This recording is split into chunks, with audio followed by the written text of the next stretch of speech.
ওকে, এবার আমরা একটা প্রোডাক্ট ইমেজ সহ এন্ট্রি করার চেষ্টা করি।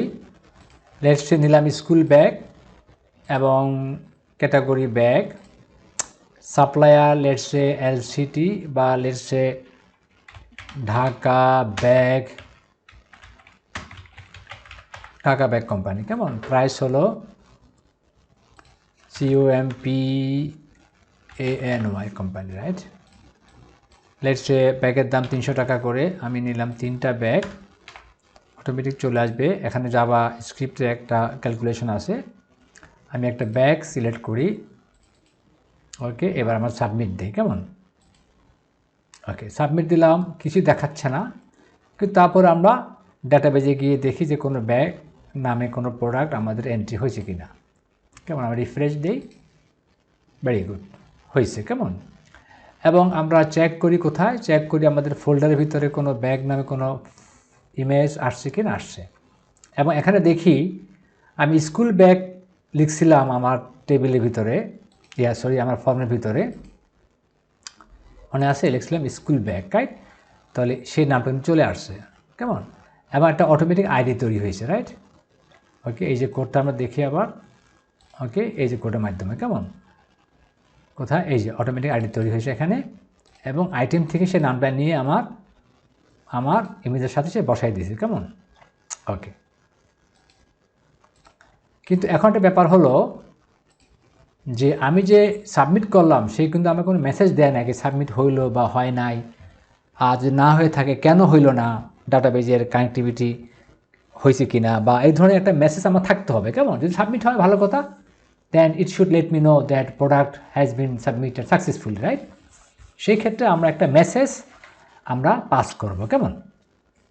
ওকে, তাহলে আমরা এই জায়গাতে এসে আমরা লিখি রিটার্ন রিডাইরেক্ট। আগে রিডাইরেক্ট করি আমরা ব্যাগ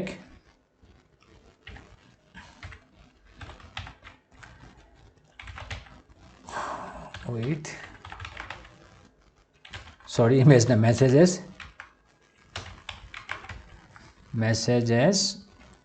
ওকে, মেসেজটা পাস করি। আমরা জাস্ট লিখি যে প্রোডাক্ট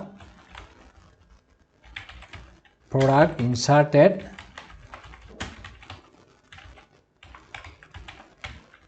ওকে, বললাম যে প্রোডাক্টটা সুন্দর মতো সাবমিট হয়েছে। কেমন? এই কথাটা আমরা লিখে দিলাম এখানে। হ্যাঁ, এলো কোডটা। কেমন?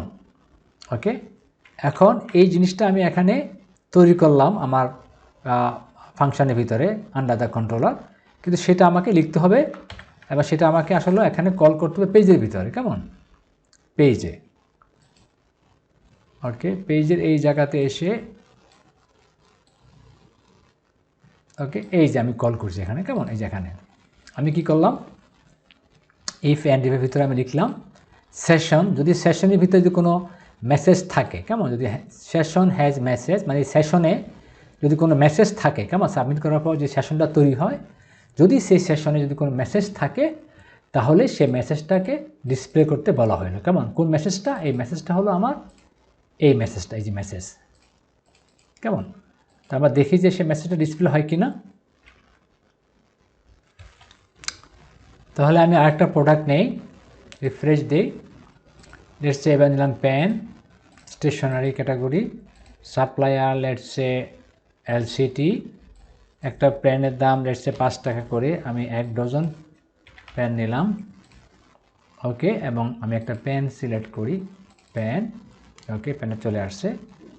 এটাও একটা জাভা স্ক্রিপ্টের একটা কোড। কেমন? তো যাক, সেগুলো আমরা আমাদের অন্য ভিডিওতে আছে, অ্যাডভান্স জাভা স্ক্রিপ্ট।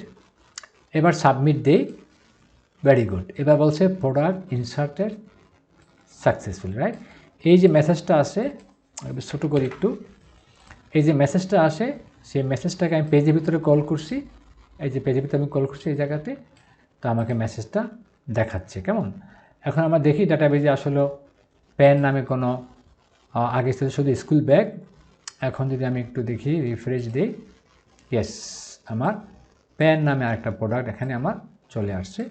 এবং আমি ফোল্ডারে যাই, yes, there is a pen, right? এবং কি সুন্দর সেই পেনের নামটা আসছে। কেমন ফর্ম থেকে, এবং অটোমেটিক একটা কি তৈরি হয়েছে, একটা ইউনিক আইডি তৈরি হয়েছে। এবং আমি দেখতে পাচ্ছি এটা পিএনজি ফাইল, কেমন এই যে পিএনজি দেখাচ্ছে আমার এই মাউসের সাথে পিএনজি। আর এটা কি, এটা হলো আমার এটা PNG file, right? Very good. Okay, এরপর আমরা কি করব এখন, যেটা হলো এরপরে আমরা আমাদের একটা পেজ আছে প্রোডাক্ট ডিটেল, সেই প্রোডাক্ট ডিটেলের ভিতরে আমি সমস্ত আমার যেই ডাটাগুলো এন্ট্রি হয়েছে সেগুলো আমরা টেবিল থেকে নিয়ে এসে, টেবিল থেকে সমস্ত ডাটা নিয়ে এসে আমরা এই জায়গাতে ডিসপ্লে করব পরবর্তী ভিডিওতে। Thank you.